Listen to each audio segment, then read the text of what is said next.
恭敬大德圣听，为此法会济一切众生，请转妙法轮，教导我们如何了生脱死，离苦得乐，速证无生。Will the Sangha with great virtue, out of compassion, for the sake of this assembly and all living beings, please turn the wonderful Dharma wheel to teach us how to leave suffering and attain bliss and end birth and death, and quickly realize non-birth. Namo tassa bhagavato arahato samma sambuddhassa.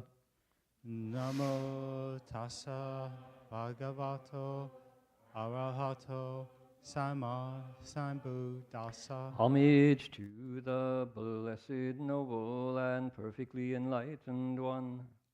Homage to the blessed, noble, and perfectly enlightened one. Namo saranto suche doye olahuri sanmiao sanputoshe. Namo saranto suche doye olahuri sanmiao sanputoshe. 无上甚深微妙法，百千万劫难遭遇。我今见闻得受持，愿解如来真实义。Together, supreme and wondrous Dharma, subtle and profound, rarely is encountered even in a million eons. But now we see and hear it and accept it reverently. May we truly understand the Buddha's actual meaning. 师父上人，各位师兄，大家阿弥陀佛. Venerable Master and Dharma friends, welcome to our Sutra lecture tonight. Today is Saturday. It is September the 2nd. We're here in Berkeley, California, and we're going to be looking into the Flower Garland Sutra. And everybody is assembling here in downtown Berkeley. It has been a hot Saturday in California. San Francisco had 106 today, which is historically pretty much the hottest it's ever been. Unprecedented heat. And around California, up in Ukiah, we had triple digits, 110, 109, I believe, which is pretty hard to bear. But mind you, climate change and global warming is unproven. It is still a theory out there. The jury is still out. And you wonder if weather like this doesn't influence people to take it seriously. I'm not sure what it will take. So, nonetheless, planets go through periods of coming into being and stasis and decay and void. They do that. And we're according to the Buddha's clock, we're in the decay phase. So this is everything that's happening to us is completely on schedule, according to the Buddha's way of clocking the progress of world systems. How about that? So let's see. In order to begin our lecture tonight, we want to invoke spiritual presence. And we have on the front of our text here the name of the Buddhas and the Bodhisattvas who bring us this text historically. So let's invoke their presence. And it's there using the Chinese. You can chant along, either by looking at the Chinese characters if you can, or reading the romanization below.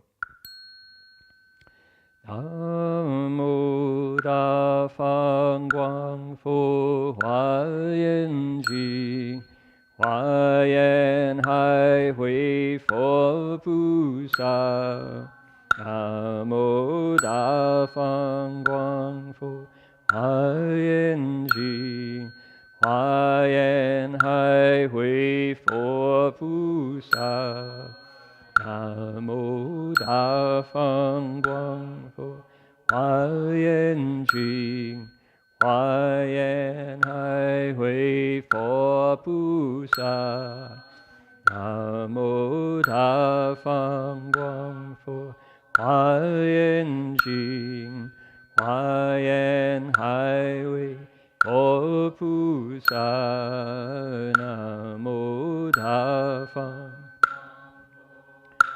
Yan Jing. Hua Yan Hai Hui Fo Pu Sa.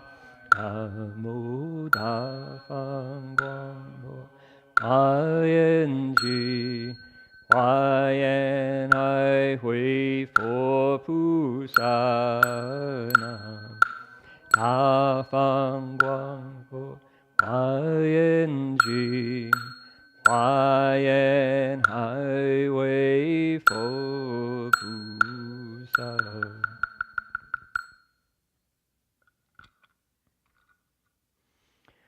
Okay, let me tell you what we're going to be doing tonight. A little different. We're going to be looking into the sutra as we have been doing. And today, if you can't, those of you joining us online can't see here in our Buddha hall, right behind the camera, we have tables put out which are absolutely overflowing above and below the tables with all of the goods that monasteries use. We have a year's supply of paper towels, a year's supply of toothbrushes, guaranteed, and maybe a couple years worth of toothbrushes. If we switched toothbrushes every month, we would still be probably into 2019 before we saw a dent in our toothbrush stash. But boy, our teeth are clean by the offering of your generosity. So we have lots of seaweed from Korea and lots of mushrooms from China, all kinds of things. And there was a time, John Foe is sitting in the back, and I carelessly let drop that monks needed shaving cream. And after that, we wound up with more shaving cream cans than anybody could possibly use in a lifetime. So anyway, we're well shaven, notice, because, because of the, yep. So should gleam, right? Bing! Should have, like in a cartoon when there's this flash, well shaven. So anyway, Ulambana is the reason. Ulambana is one of the holidays on the Buddhist calendar. And it goes back to an actual story, comes down to us in the tradition, about the Buddha's disciple whose name was Maha Madgalyayana. Everybody say Maha Madgalyayana. Well said. If you're a Theravada adherent, you go Mogalan. Same monk, different name. Mogalan, right? Very economical. Mogalan. We go Maha Madgalyayana.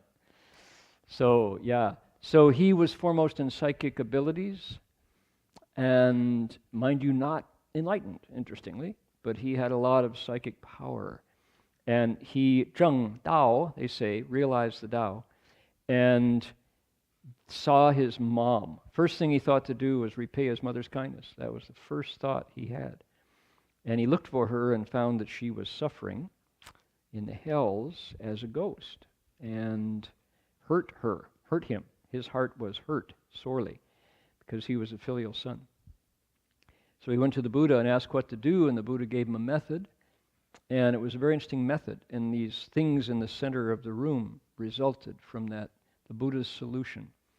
And it's quite a story in itself. We won't do it all tonight. But the result is, once a year, people resolve to supply the monastery with things that monks need: clothes, food, medicines, and bedding and shelter, that is to say.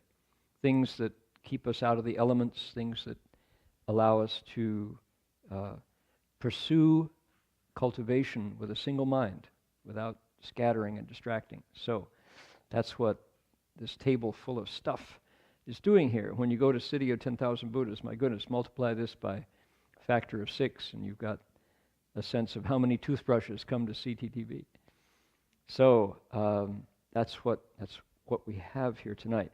What makes tonight special also is it's also Ulaanbaatar in Taiwan. It's Sunday already in Taiwan, and at the end of our lecture tonight, I'm going to connect with 2 locations in Taiwan. One is Liu Gui in Kaohsiung, 6 Turtles down in the south of Taiwan, to Fajie Shengsi Dharma Realm Monastery, where Jin Fanshi, our Dharma brother, is living now. And the other place is in the north of Taiwan, which is a place called Taipei Fajie Yinjinghui, the Sutra Printing Center at Fajie, Taipei Fajie, Dharma Realm Monastery in the north. So what we want to do is talk to both north and south, because we haven't had the men's sangha, the monastics, the bhikshus haven't been a presence there for a long time. So we have a new day and some good news. So I'm going to sit here with my trusty computer, and if all goes well, it is retrograde Mercury, and things have been known to go sideways at that time. But with all systems go, I'll be talking to 2 monasteries in Taiwan, north and south, and I'll be speaking in Mandarin, and Jin Chuanshi has volunteered to translate for those of you who would like to know what's being said. That's at 9 o'clock. So we're going to end the sutra lecture at 9 and say goodbye to YouTube and our webcast, because this is just it's an internal kind of conversation that we're going to have. And folks who are here, the live audience is welcome to stay if you're curious, or go on if you're not. And we have some good words for our Taiwanese Dharma friends. That's the plan. So now what we have tonight is very special in that this is the next step in the conversation between the Buddhas and our Bodhisattva on the 8th ground. Very unexpected to have this conversation at this point in the sutra. What the Buddhas are doing is they're exhorting, an exhortation like go, go, go. The way a coach does. It's really the kind of language that coaches use to exhort their athletes or their actors. Where do we have coaches? We have life coaches now, right? We have people who exhort you to higher achievement, a life coach. We have trainers who tell you to squeeze out more reps of your weight bar or your Zumba or your yoga, all right? We have yoga coaches exhorting people to greater effort. So the Buddhas, plural, appear like coaches, exactly like that here, to our Bodhisattva who is at a crossroads. And without that exhortation, you all know that word, without that encouragement, without that cheerleaders, the Bodhisattva might quit, might stop, or might go down the wrong road, actually, and put an end to their journey along the Bodhisattva path. So that's right where we are. And if you all will turn to page 14 and 15, we'll find out how the Buddhas encourage our Bodhisattva to continue and to take the right path, despite obstacles, despite the difficulties. We're right at the very top. Okay, ready? I'll give you a line in the Chinese and you give it back. Here we go. 右善男子，汝当意念，本所施愿，普大饶益，一切众生，解令得入，不可思议，智慧之门. Over to the right, the English, let's do it together. Ready? Furthermore, good man, recall the fundamental vows you made to help all sentient beings so that they can all master inconceivable wisdom. Okay. As the Chinese started out, I thought, yo, Shananzi, dude. The Chinese says, yo, Shananzi. And it's not the yo of street language. Yo, bro. But it could be. It means again, or furthermore, or also, like, continuing on. But if you hear it as, yo, good man, then that's what it is. Yeah, it's what the, right? It's what the Buddha, the Buddha's in, greeting his audience. Hey, good man, yo, dude. So, yo, good man, Rudang Inian Banso Fa Yuan, Banso Shi Yuan. Remember your vows. They're saying. You really ought to do it, they're saying. Don't forget what started you on the path. Your vows. Pu Da Rao Yi Che Zhong Sheng, to help people. Pu, everywhere. Da, in a big way. Rao Yi Che Zhong Sheng, help people. Sometimes that's translated as to benefit them, but we don't use benefit like that. That's just a fancy dictionary word. I am now going to benefit you. It's like, you are, stay away, Do I have to? So it means you decided that you Bodhisattva on the eighth ground are post-self.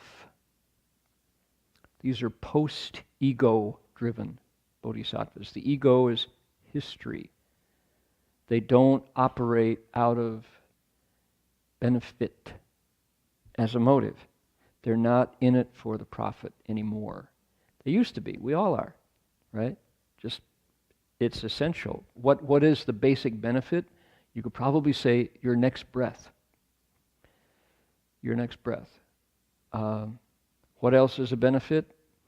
If you start adding them up, my goodness, it's not raining in Berkeley the way it rained in Houston and in Galveston and in the little towns in between. There's apparently 100 little towns along the Texas coastline that are underwater, just like the big fourth largest city in America. These little nameless towns where they have a mayor, they have a police captain, police chief, and a couple deputies, but they're underwater. Who's going to, rescue them? They don't know. They're waiting for the water to go down so they can go in and find out who didn't make it. So there's a benefit. What's a benefit? It's not raining in Berkeley. We have 105-degree temperatures, but that won't kill you the way water will drown you. We're still breathing. So, my goodness, there's a benefit, So, most of us we assume that we're more subtle than that level, but how many of us thank our lungs for the next inhale? We don't have to, right? Because it's been working. Our lungs have been working since we came out. So why wouldn't they continue? We don't add it up that way. But here's the Bodhisattva he's had his rug pulled out from under him.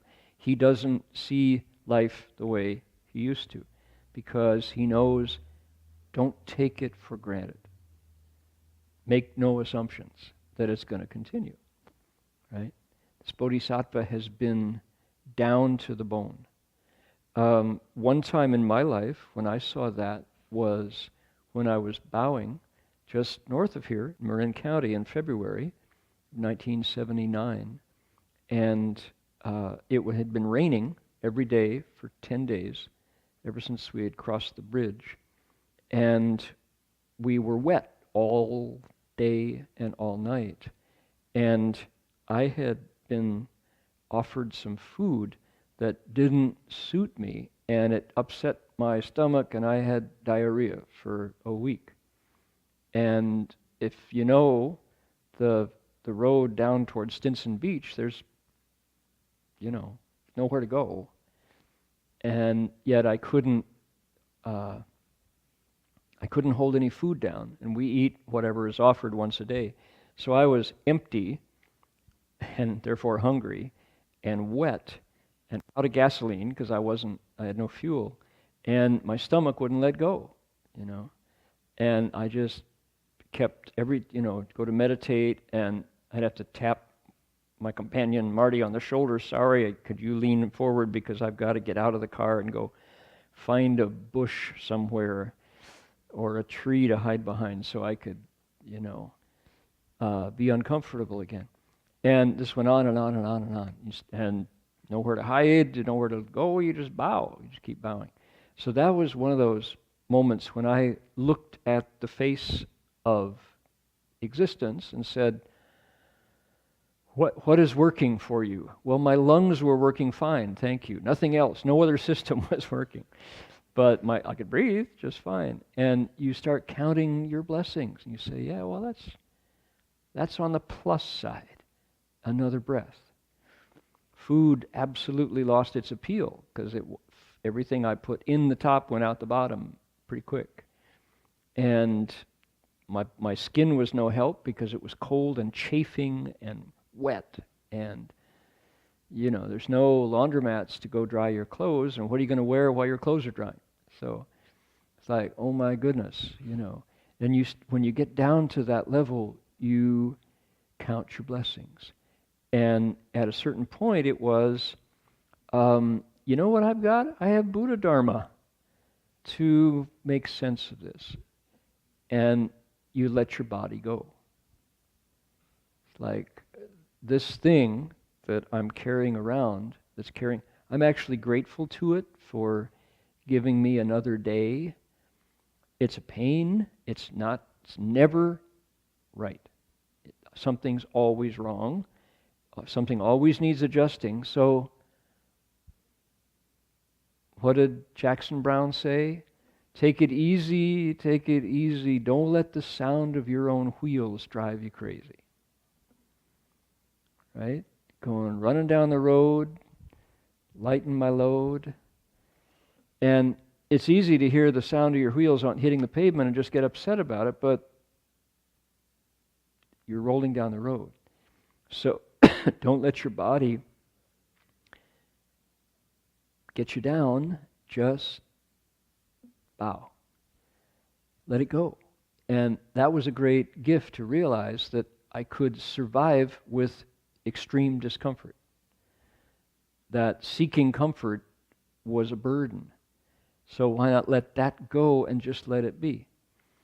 And it's funny, as that thought happened,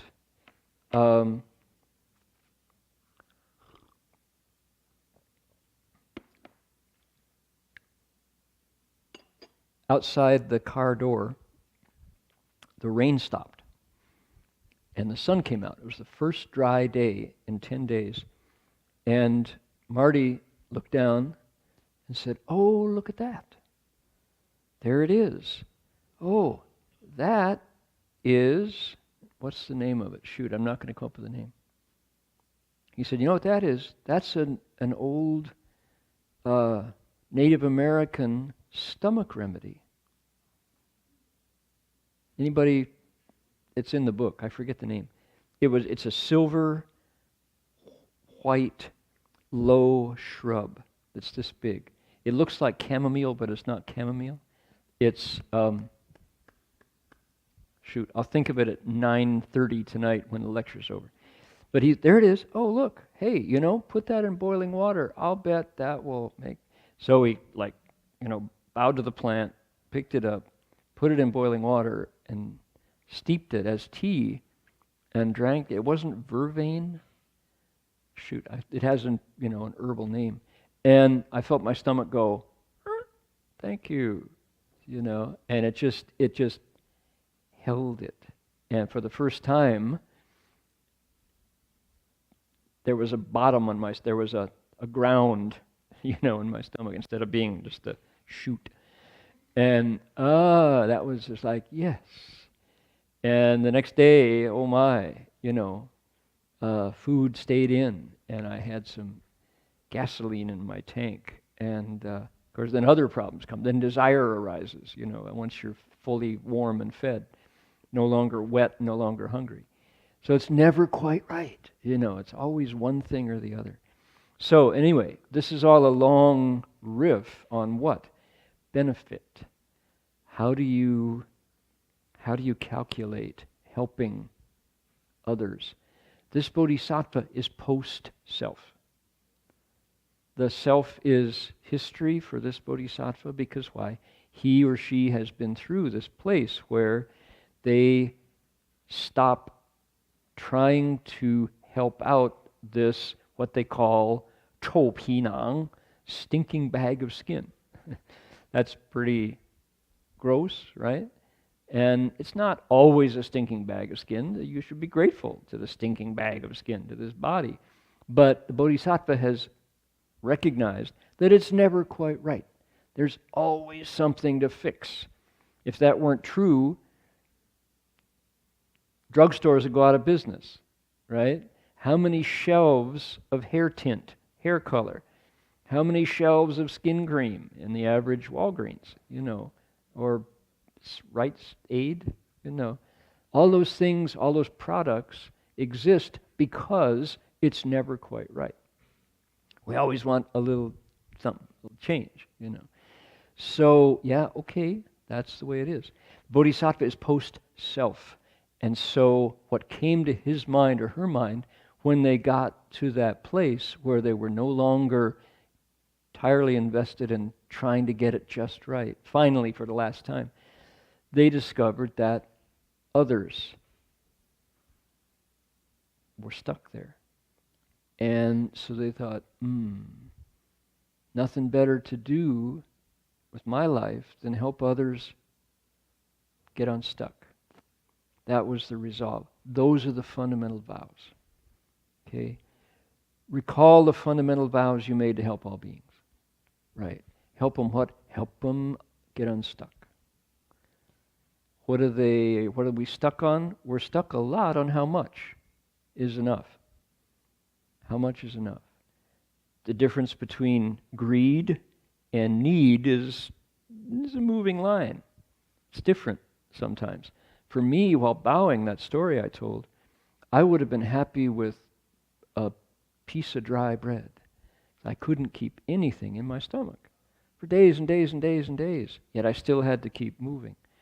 And bread at that point, or a bowl of shifan, a bowl of rice porridge, would have been so delicious because my nose wanted to smell it, my fingers wanted to, ooh, shifan, drip, pat it behind your ears, but couldn't hold it down, even that, And how many times do we open the fridge and go, well, nothing looks really good. It's stuffed full of, I don't know, Because we drift over that line between need and greed. So, it's helpful to ask ourselves, what do we really need? And the Buddha's answer to that, we talked about it a little bit today because of its ulambana, that day of big offerings to the Sangha. The Buddha brought it down to 4. He said, the essentials for sustaining your life, and when that sustaining is solid, it creates a platform for joy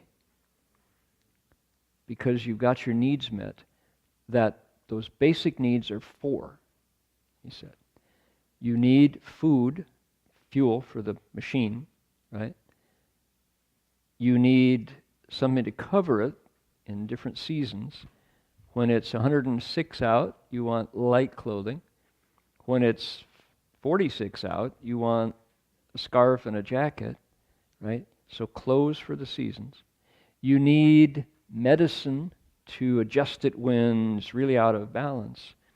And then you need some sort of shelter against flying critters, mosquitoes, insects, against the morning dew that falls, against frost, and ideally a secure place. So you need bedding or shelter. Okay? Food and drink, clothes, medicine, shelter. Basics. That's the basics. Now, probably in the year 2017, we would add broadband Wi-Fi to that list, probably the 5th item that you can't do without, right? But who's counting? Who's keeping track? So the basics, the Buddha said, yeah, with those 4, your life is sustained, and you can get on to the business of benefiting, helping others, of getting folks unstuck. So, don't forget the vows you made to help all sentient beings so that they can master inconceivable wisdom. Yeah, but that's down the road, isn't it? Mastering inconceivable wisdom is a wonderful goal, but where are we now? Well, we're still getting unstuck, pretty much, by and large. And gee whiz, you know, if people remember 9/11, we were here in the building, and we have a TV, but we have not turned our TV on. When was the last time we turned the TV on? You remember? I don't remember. Yeah, years. We haven't turned the TV on. We had a TV then. It was a little, we pushed it on a cart, little tube TV. And for some reason it was on. I guess somebody said, turn your TV on. So we did, and we saw the second plane hit the World Trade Center. But if you remember how not only citizens of New York, but how people world around responded to that. There was a few days when the brotherhood, the sisterhood of man, or the kinship of humanity was revealed. And people dropped their differences and just, remember that feeling of we're in this together. There was something horrifying about what had happened that unified us. What happened recently with Hurricane Harvey, excuse me, which slammed into Texas in a smaller scale, was the same kind of thing. And the whatever press, whatever media you watch, I don't watch TV, but I read the newspapers. The press found good stories of people helping people, of people saving people, and just setting themselves aside to go out and help. Stories of things like the Cajun Navy. You know about the Cajun Navy? Cajuns are folks who live in Louisiana, Mississippi, and down near Nolens. And the Cajun Navy made its appearance after Hurricane Katrina. And who is it? It's folks with boats. It's anybody who's got a flat-bottom boat or even a kayak and a trailer to haul it from all over the South and the Midwest and the Ozarks and far away. People put their boats on their trailers and headed towards Texas. When they got there, they unberthed their boat and went out and pulled people off of roofs, pulled people out of cars, pulled people from the last bit of high ground to safety. And it's good old boys doing this, and girls, right? Just folks. And the official, quote, response services were overwhelmed. You know, there were something like 62,000 people who had to be moved to safety. And there were 1,000 calls that came in over the official 911 and other, you know. Now, the official services were deployed to the max. The National Guard entirely was called out, right? And the army was called out, much less, much more. All of the sheriffs, all of the police, all the fire, all the emergency crews were doing their utmost, right? And it was the response of local heroes who saved the lives of thousands and tens of thousands of people. No exaggeration. So, wonderful stories. Not only the humans were saved, the animals were saved, the pets. There was an early, in the first day, the first day after the hurricane went through, before the rains had started, of a red-tailed hawk that found its way into a taxi cab. Do you all see that one? That picture? Here was this savage-looking hawk in the back seat of the taxi, just like, don't mess with me, please, because I made it to your taxi, I'm here, And this predator raptor bird, is just like dodging the rain, because the rains were freaky scary. 4th stage hurricane blew the bird out of the trees into the back seat of a taxi. And the taxi driver's like, you're fine. Just stay right there. No fare. I didn't turn the meter on. You're okay, So, wow. And then all of the rescues. So the press did a really good job. New York Times, I read, and in particular, just heartbreaking stories, but the stories of the rescues came on, So, beings helping others. The Bodhisattva, don't forget, says the Buddhas to the Bodhisattva, don't forget your vows. Living beings are drowning in that high water. Get your boat, get on the water and save them. Amazing stories, because why do you need a flat bottom boat? Because you might be running over a street sign under the water. You might be running over a fire plug that you don't see until you, oh, damn, fire plug. You're going down Poplar Lane. Fewer high power poles there. My goodness. So, don't forget, those beings can master inconceivable wisdom. Ultimately, first you got to pull them out of the water.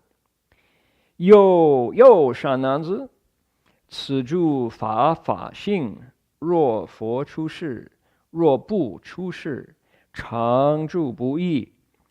诸佛不异得此法故，名为如来。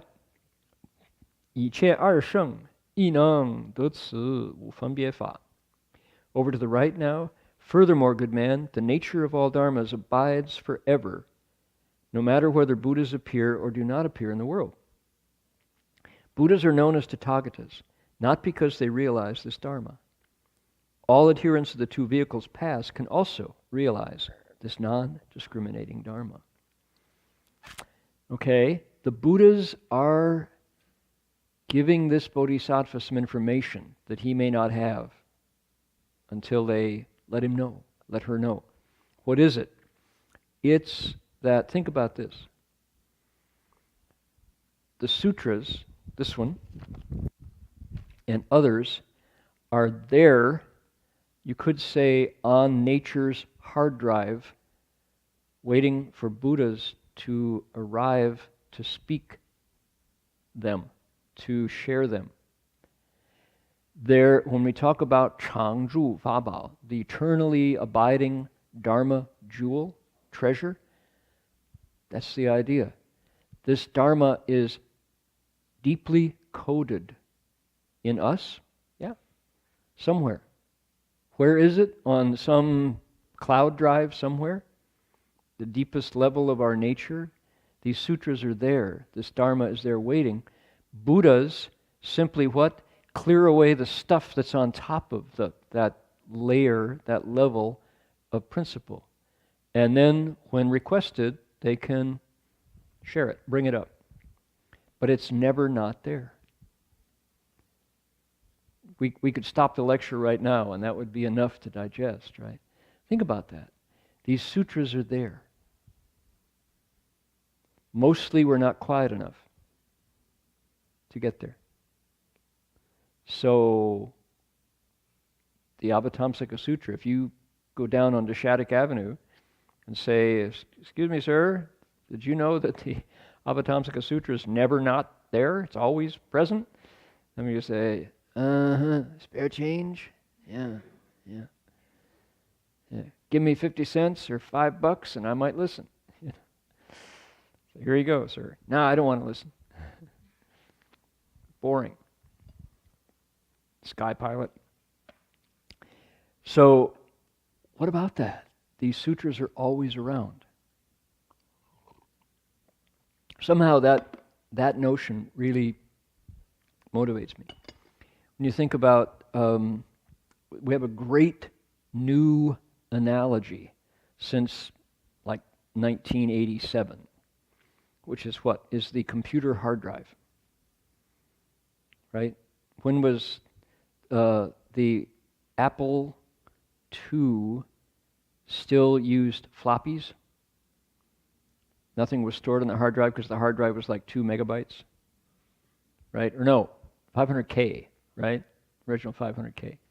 What was the first Apple with a hard drive? First Apple machine was the Mac Plus, right? Wasn't it? Mac Plus had a hard drive.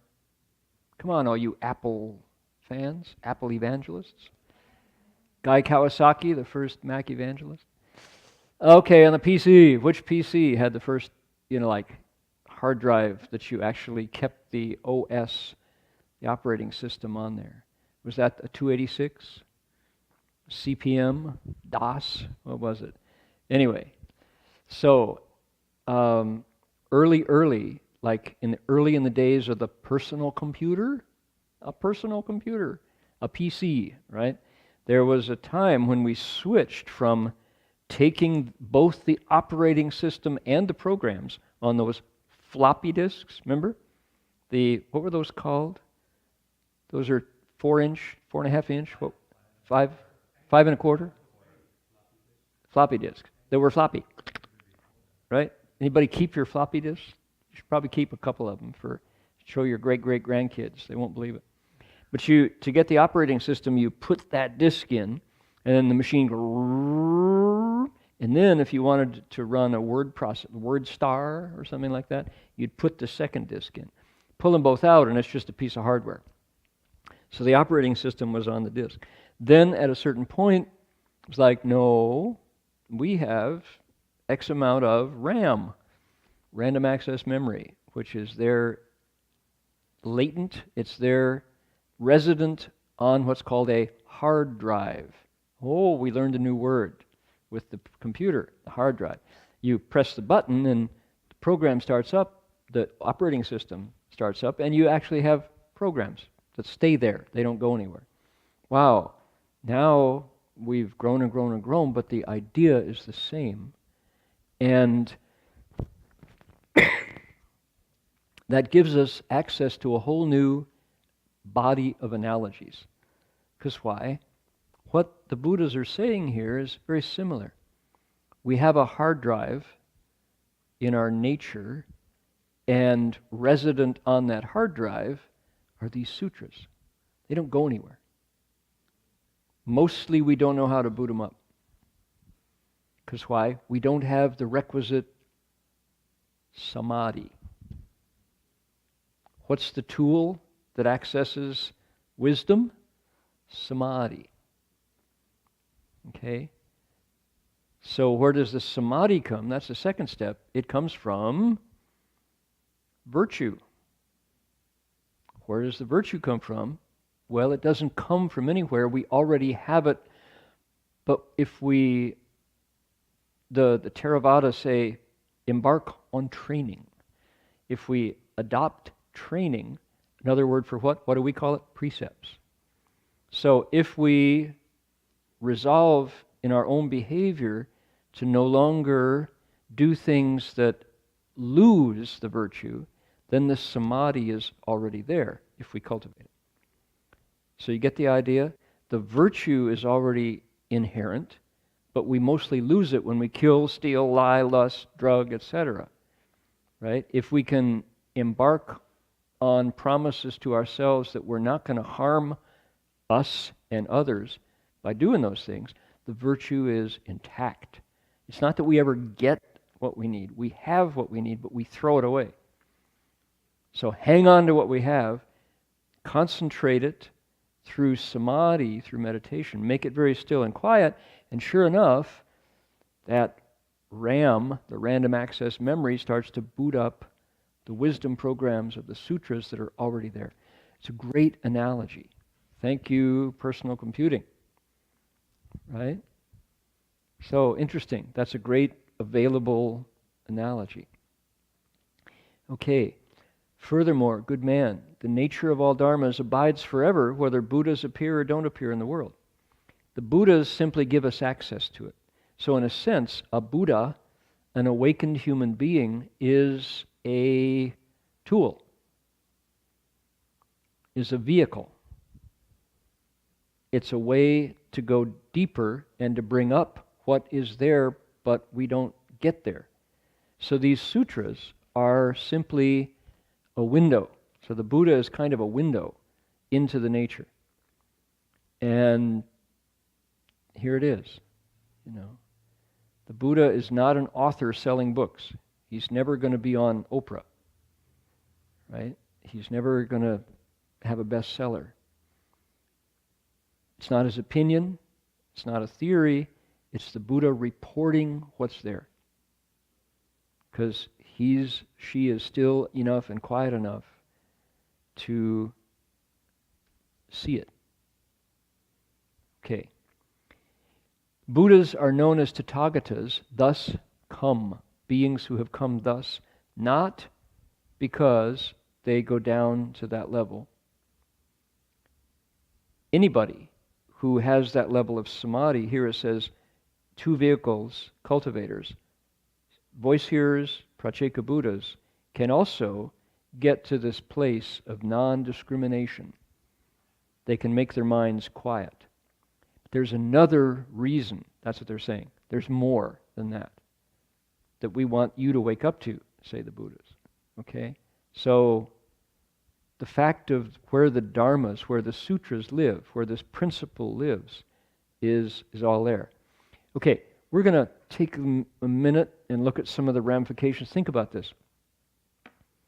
Master Hua would say, because he was raised and educated in a Chinese spiritual religious context, which, went to Vietnam, went to Japan, went to Korea, and where the diaspora went. He said, Confucianism is like elementary school.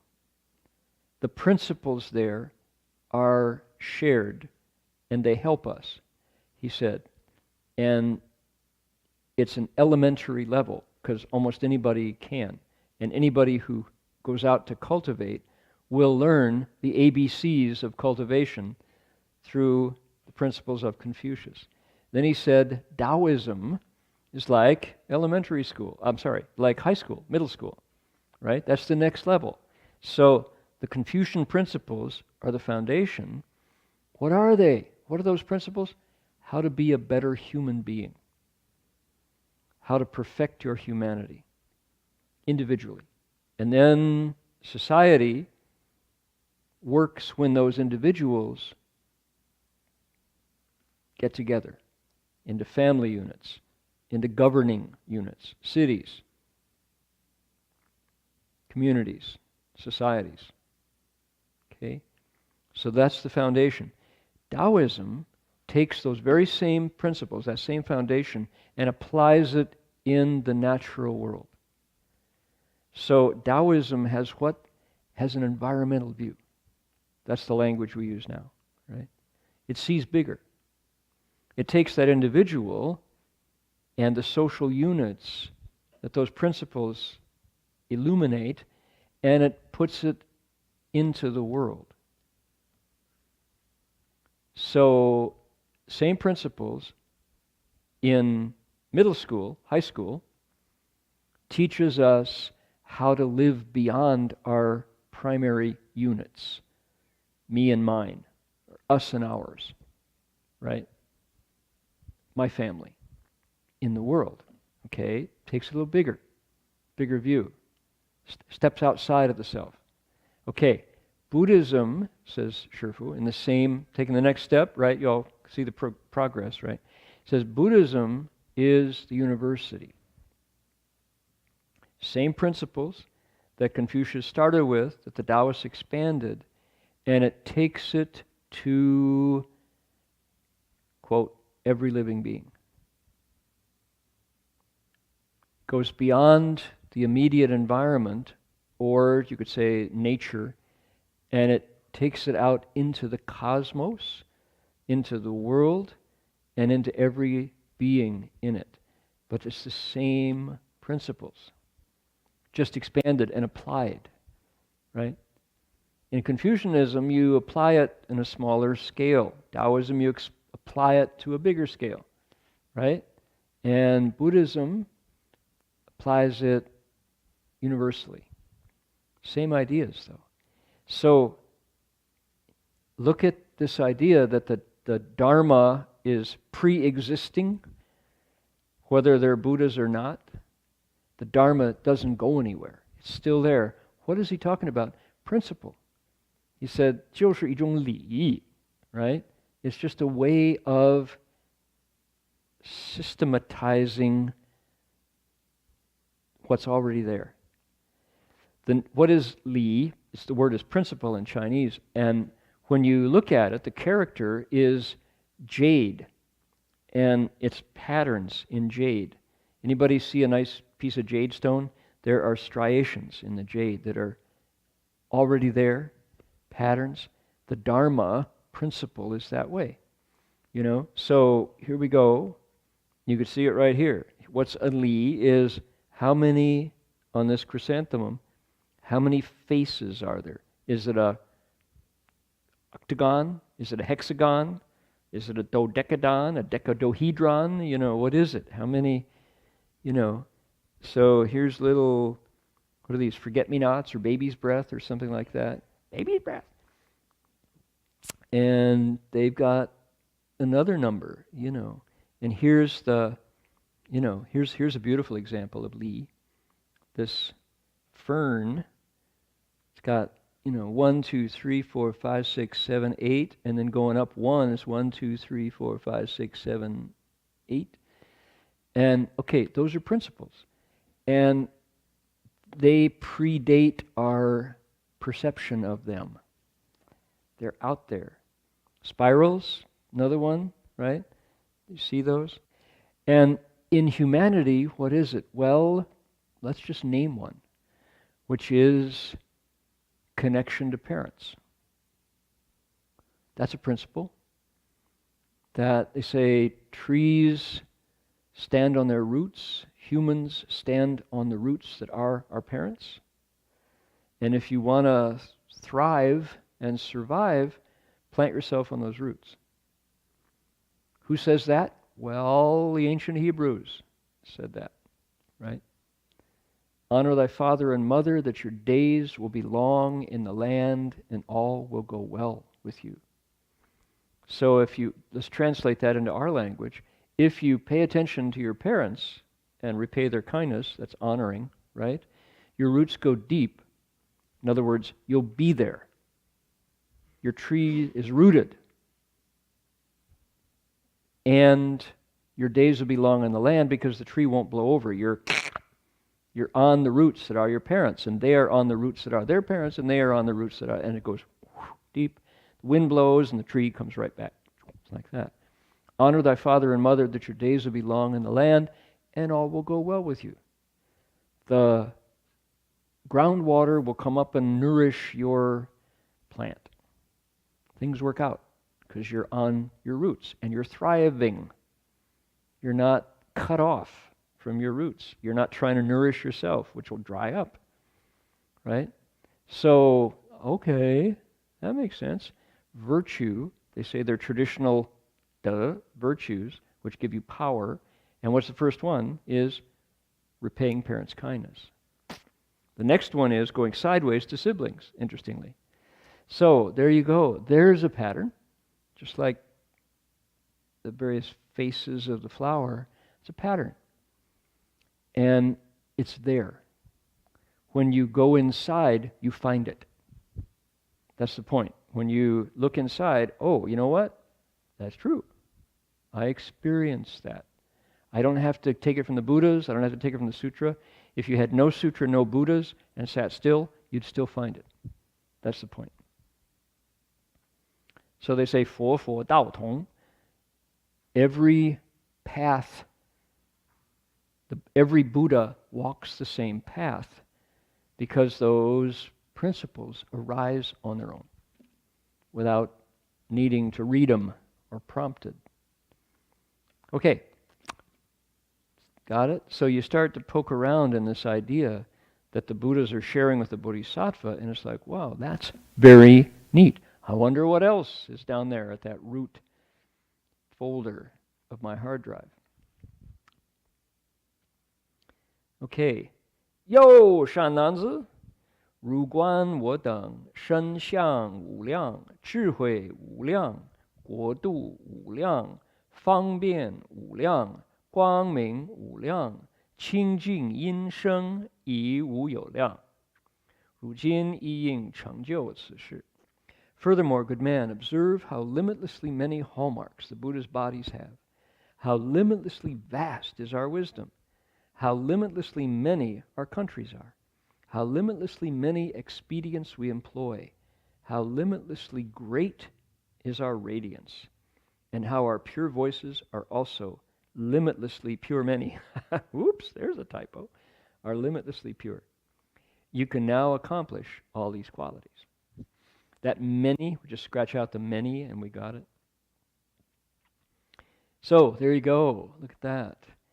The Buddhas are using a whole other approach now to get this Bodhisattva to change his mind.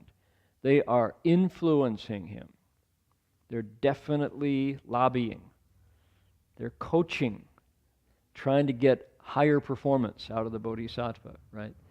They're trying to move him or her on one way of the crossroads, not the other way, right? This is definitely a selling job. They're there pushing, advocating, exhorting for behavior change. Do this, they're saying, which I think is amazing. I mean, here's a Buddhist text, here's a scripture where we got the Buddhas, the authors, the ones who put this all in motion, talking to the Bodhisattva in language we can understand and selling, right? There's no doubt what they want this Bodhisattva to do. Hands-on coaching. Okay? What would it be like? It would be like if in the Hebrew Scriptures, the Old Testament, the voice of God came out of a burning bush, came out of a whirlwind, came out of the sky, came out of a tablet, a stone tablet, and spoke to the prophets or the Israelites and said, do this. Well, they do. That's a lot of the Hebrew Scriptures is God's instructions. Well, we got the same. We have the Buddha's instructions. Here they are. So, I checked a commentary. I did it. I looked at Master Chengguan, Tang Dynasty monk, to see what he said about this. And he said, there are 7 exhortations going on here. Qi Quan Ta. Right? 7 exhortations. And we're halfway along here. And it's fascinating to see, because this is a voice from 1,400 years ago, coming right down to 2017, speaking, accessible, and giving us his take on what this is. And it never fails. I have some connection with this particular teacher in this particular time. I don't understand it, but I observe it. when I touch that commentary, I get a wind, a breeze, and it's never fails. And the breeze that I got as I was looking at the Tang Dynasty commentary was the sutra is ancient, and anybody and everybody can try it, can take a crack at it, can try your best to interpret it. Oh, I need to do something here. I'm going to check in. Hold on. Here we go.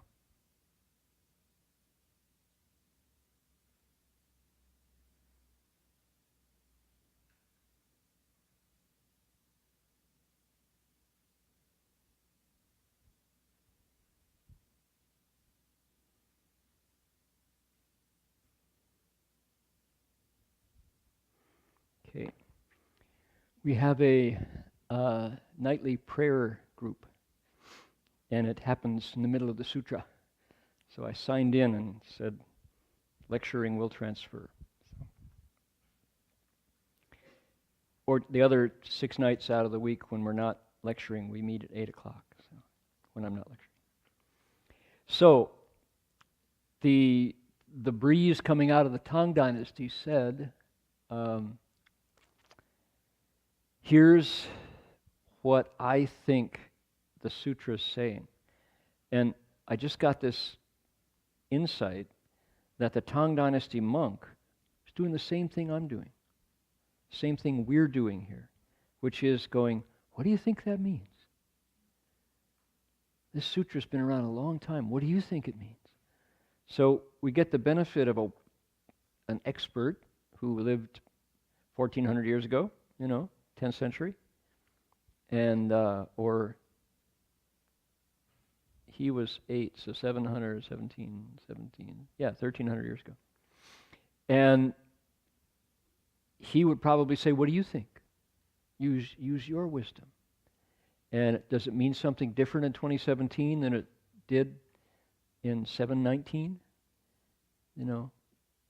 Probably not. We haven't changed that much. But how neat to crack open the commentary from Master Chengguan and have it go, yeah, I'll talk to you. Here it is. Tang Dynasty Chinese from 1,300 years ago is a trip, because it's like reading Chaucer English. It's like reading Shakespeare in English. You have to look at it and let it sit, and then it goes click, and oh, right. So he says, there are 7 exhortations going on here as the Buddhas are trying to get the Bodhisattva to turn. Right? Exhorting the Bodhisattva to cultivate the Tathagata's skillful wisdom for teaching. Remember the 7th ground? It was about teaching. Expedient wisdom, talked about. Skill and means. So our Bodhisattva is on the road to teaching the Dharma. But he will stop, or she will stop, if they don't get this push. So they exhort the Bodhisattva to look at how Buddhas teach and want to do it too.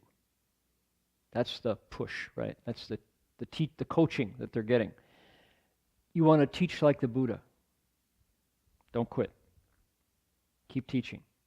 Keep learning. Keep learning. You're not there yet. Keep learning. You can teach like the Buddha. Exhort the Bodhisattva to cultivate the Tathagata's skillful teaching wisdom. Number 2, exhorting the Bodhisattva to compassionately take pity on living beings. See the truth of people you care about. They're mostly drowning. Hurricane Harvey puts it on the front page. Does anybody know anybody in Houston? Yeah? Yeah? Are they okay? Find out? Yeah? Tsuji? What is Tsuji doing for... Are they going down?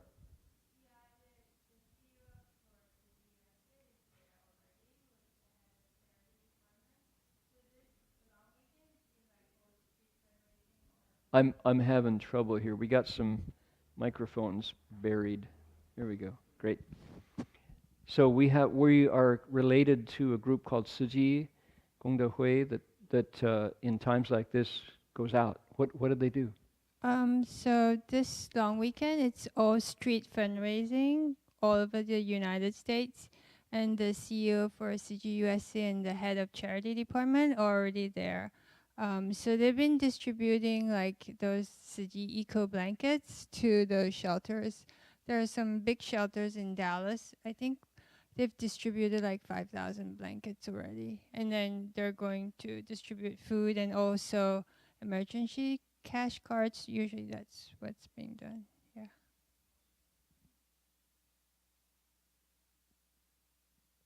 So that's a group in Taiwan coming to the United States, to Texas, to help out Americans with real stuff, like blankets and food and generators. We don't think of ourselves as needing help from Taiwan very much, do we? It's true. And they get there first and they leave last. Around the world. It was true in Banda Aceh after the tsunami. Tsuji was the last group to leave after building all these housing units. Right? Thousands and tens of thousands of people came home to discover they couldn't live in their houses anymore.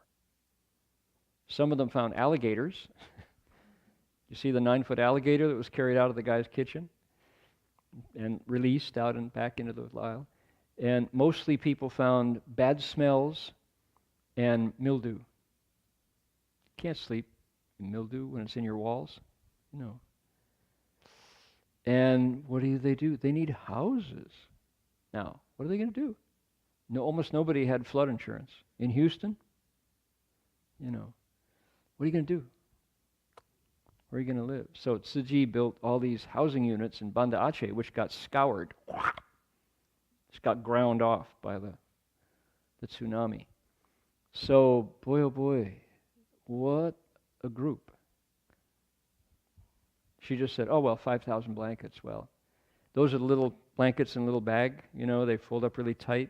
They're beautiful, warm blankets. Those are not Tsuji blankets, are they? But they're, what's that? Some are, yeah, the blue ones, not that one, yeah, but the blue ones are. We have them here in the Buddha Hall. So, yeah, that's pretty astonishing. And that came from what? A vow. How can Tsuji do that? One woman made a vow. Master Zheng. So, she's just a woman, Yeah. And her vows, pretty big. She did not compassionately forget living beings. She thought of them. And as a result, a hurricane hits Texas and Tsuji is there. And it's so funny. The irony is nobody in the media can pronounce the name Tsuji, so nobody knows about him. What do they say? Oh yeah, we got the Red Cross over here, we got the Muslims, the Red Crescent, and the Buddhists. Who are the Buddhists? Tsuji. You say the Buddhists. Tizi Yu Chai. I told Zheng Pasha that, and she said, I know. Okay? All right.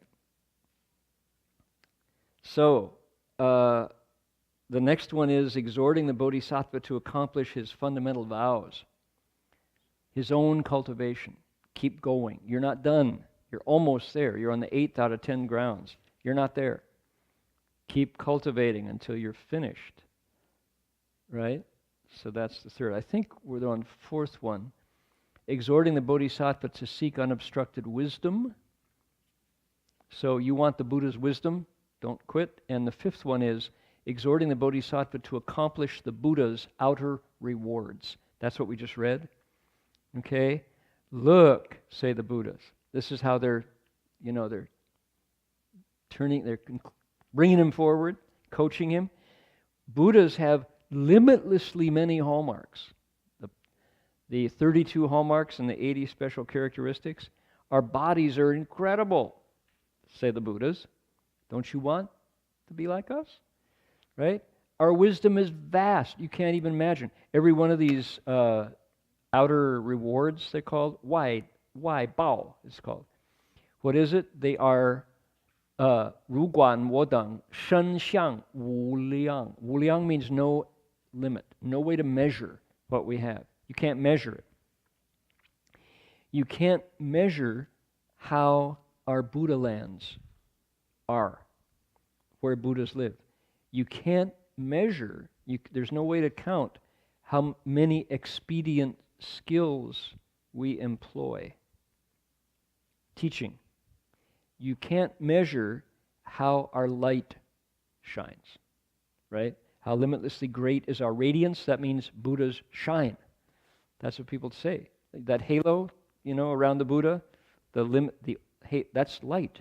That's an artist's attempt to capture what your eyes see before the Buddha that you might not even recognize. There's this.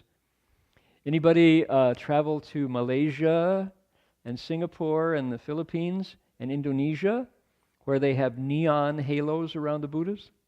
Anybody see those? Thailand too, right?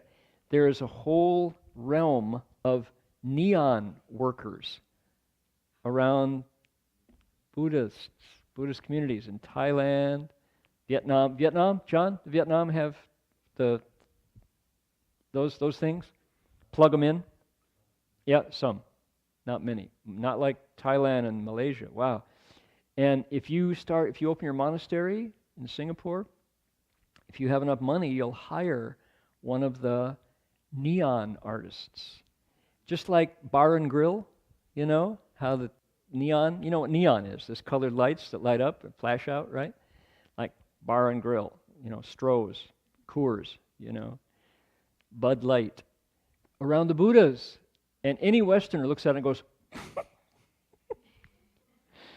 you can't help it. It's like, because we associate it with bar and grill, or bowling, pin spots, and there it is around the Buddha. Why? Because that's cool. Buddhas have light. And neon is an attempt to show you, not tell you, right? I mean, look at our Buddhas here. This is just some sort of wooden form, shape, Look, around the Bodhisattva's head, Amitabha, right? There's one around the head and one around the body. Well, make it move. I think they do. So the neon art, I'm telling you here, you don't believe it because you haven't seen it. You got to go to Malaysia, go to Singapore. Not so much Taiwan. Taiwan doesn't do it. The neon artists haven't invaded the Taiwan market, but it might happen. And there are these guys who they're like snooty artists. You have to invite them, and you might not get them, and you pay a lot to have their neon. They have these tubes of gas, right, that lights up in different colors, and it indicates the Buddha's radiance moving, and it's blinking and blinking. And it's like, oh my goodness, it's wonderful. Really, you have to see it to appreciate it. Anyway, limitlessly great is our radiance, and how our pure voices are limitlessly many. So scratch the pure. Buddhas speak with sounds that delight the ear. Among the 32 hallmarks and the 80 characteristics are 4 that talk about voices. When the Buddhas speak the Dharma, you want to hear it again and again and again. You listen and you can't get enough of it because their voices, we hear them maybe with our skin, we hear them with our nature, not only our ears. And that sound goes in and we go, oh, I hear that deeply. that connects, right? So here the Buddha is saying, yeah, how about all that stuff? You can have it too. Just don't stop, right? Isn't this neat? We're getting sold, along with the Bodhisattva, on why we should continue our cultivation. What's that? So you can get neon lights?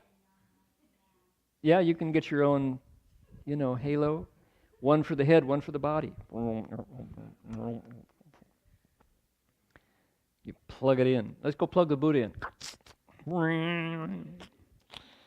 It's amazing. I mean, there's all kinds of patterns, and and I think neon art is a real art. You have to craft the glass. You got to get the electricity and get the different colored gas, and it's a big deal.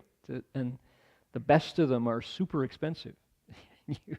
We hired the best neon artist for our Buddha. Yeah. So the Buddhas are saying, keep going, don't quit. You're not there yet. And if you continue, look what's waiting for you. So by doing this, we get a real insight into what the Buddhas must be like. Very cool. Okay.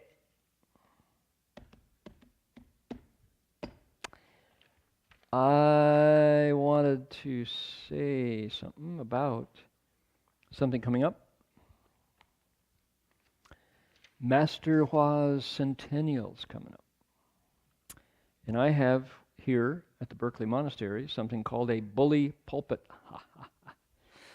which is to say I can say what I please because I got the mic. And 1918, Master Hua was born.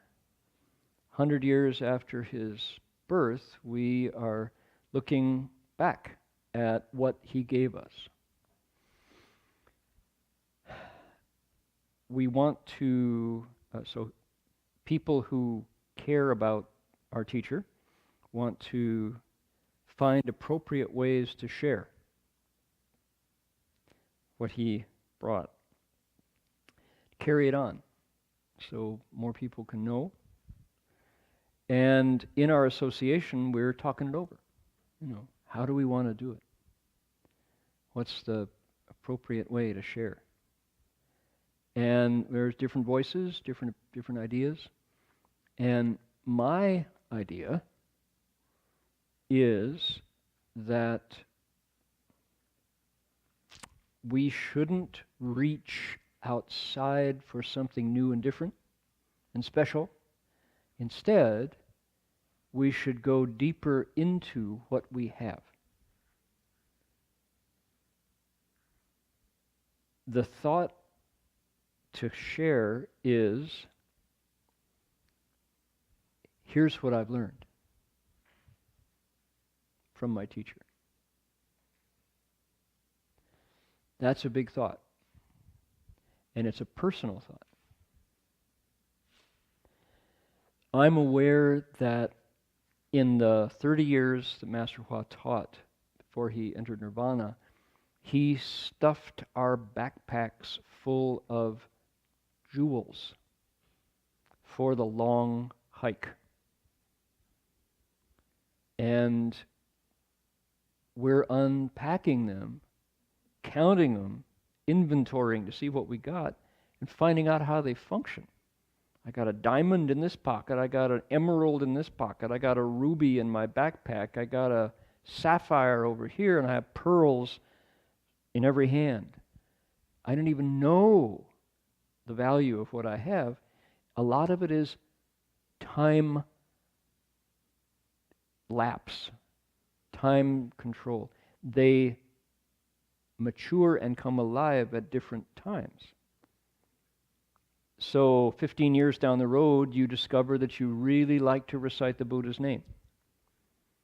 20 years down the road, you discover that the books you were translating are kind of half digested. And 30 years down the road, you discover that, oh, he told us to translate our ceremonies into English, and we haven't done it yet. We're still doing Chinese ceremony. Things like that, you know. There's, what do we call it? Time, what are pills called? Time capsules. Time release, right? They're the pills, what was it? What was the cold capsule that released over time? You know. Master Hua did that for us. And we know what he left. He left monasteries and sangha, including laity. So that's sangha. He just established what monks and nuns should be in the West, can be, how to cultivate as a layperson, and lots of places, 26 monasteries. He advocated education. He was an educator personally, and he left schools everywhere. What does that mean to me? How are we doing with the schools he left? That should be what we talk about at the Centennial. How are we doing? He spent 30 years explaining sutras. What we should be talking about and sharing with everybody is, personally, how many sutras have I explained? Have I lectured on? Every monk or nun, are you not clear that's what Shifu valued? How are you doing? Who did you explain emptiness to? Who did you talk about the paramitas with? Right? How many sutras have you translated? For your family, for your friends, for the bus driver, for your coworkers. How many sutras have I memorized? Right? It's clear that was something Shifu really, really valued. How are we doing? Let's talk about it. Let's share it. Get people excited about it. We don't have to reach outside for something new and different and special. Let's talk about what he gave us, right? How about interfaith? Have I understood others' positions so that I can communicate mine? Have I stepped outside of the gate of the city of 10,000 Buddhas to talk to somebody who doesn't understand Buddhism but has a different faith position? If not, why not? Do you only talk to Buddhists? Well, do those Buddhists understand what you're talking about? Maybe we should learn about other religions. For education, how many classes have I taken? How many classes have I taught? Clearly, Shifu meant that, he valued that. How many classes have I, stood in front of and tried to explain to young people who wanted to know, who wanted guidance, who wanted an adult's attention? That's valuable. That would be really good to share that over 100 years of his life and say, it's growing. Look at this. It's really growing. What he planted down is actually mattering now. It's working. Here's what it means to me. Right? Suppose we said, have I changed any of my habits and faults? 我自己的习气毛病改了多少？化了多少？ How many of my bad habits and faults have I changed? Have I understood the 6 guidelines? Even one, do I do them? That is clearly Shifu's dharma.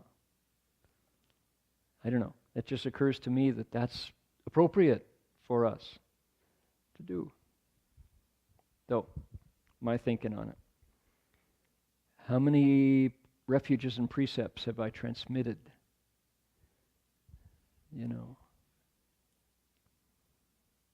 How many vegetarian meals have I eaten? Thereby saying, how many animals' lives have I saved? How many times have I thanked my parents because of Master Hua's exhortation? So, that's a good way to measure, right? The clock is ticking away, and I could go on for a long time on that theme, but I think that would be super for the centennial. We don't have to go hire monks to do. Oh, he agrees. Boy, is that emphasis or not? In how many years that picture's never fallen, except when I'm talking about Sherpas. Interesting. Do you believe in coincidences? Okay, time to transfer merit. It's either here or it's on the back of this other gadget you have on your bowing cushion. Yes? Go ahead. Yeah.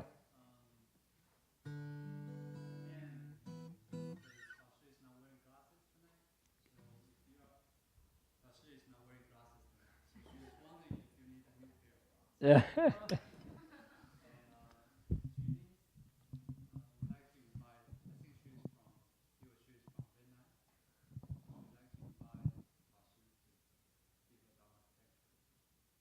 Where?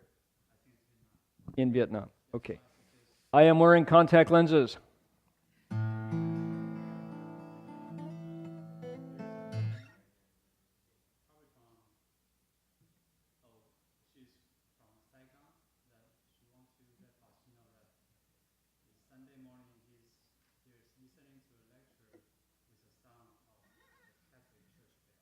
Okay, that's nice, thank you. Okay. Nice, lots of questions here. So, question, do I need new glasses? I'm wearing contacts, so thank you. That's kind of you to notice. Can I go to Vietnam? Well, in an ideal world, if Vietnam were politically neutral and everything was calm, I would love to go to Vietnam someday. I hope I can. If I get invited and it's the right time to go, so that would be terrific. And thank you for the invitation. And someone is hearing Catholic church bells. That's a blessing. Good for you, lucky person, to hear Catholic church bells while you're listening to the sutra.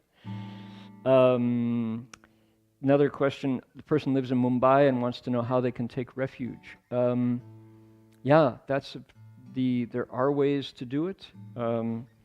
It's if you can't physically come to the U.S., then one option is to wait until we go to India. I was in Ahmedabad last January, and Ahmedabad is not Mumbai, mind you. So if you write an email and really are sincere, we can find a way to do by proxy, so that you can take refuge from a distance. That's happened before. But if you're really sincere, the opportunity will arise. So that's 4 questions. So that's pretty much it? Okay, great. Thank you for those. We need to finish because we get to connect with Taiwan. So let's transfer the merit. And boy, we talked about a bunch of places that could sure use it. Was that a question? No? Okay, here we go.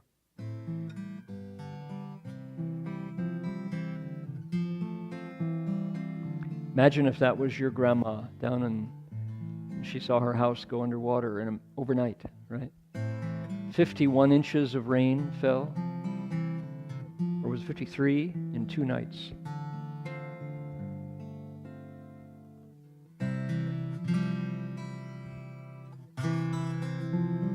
Hey, every living being, our minds as one and radiant with light, share the fruits of peace with hearts of goodness, luminous and bright. If people hear and see how hands and hearts can find in giving unity, may our minds awake to great compassion, wisdom, and to joy.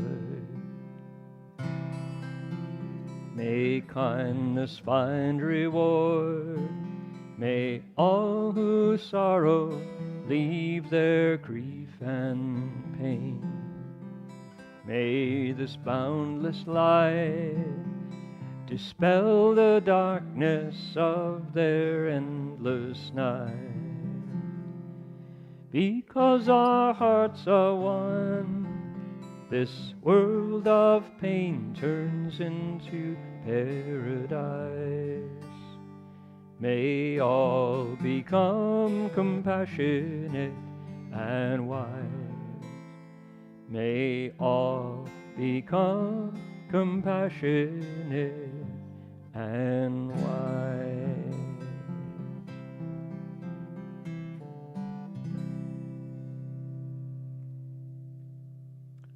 Okay, may it be so. So that'll end our YouTube broadcast for tonight.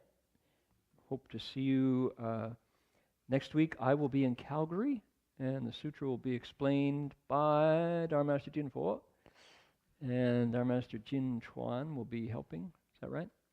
Okay, great. So thank you, all of you YouTubers. Jin Chuan Fasher is going to help us translate, because I'll be talking to Taiwan in Mandarin.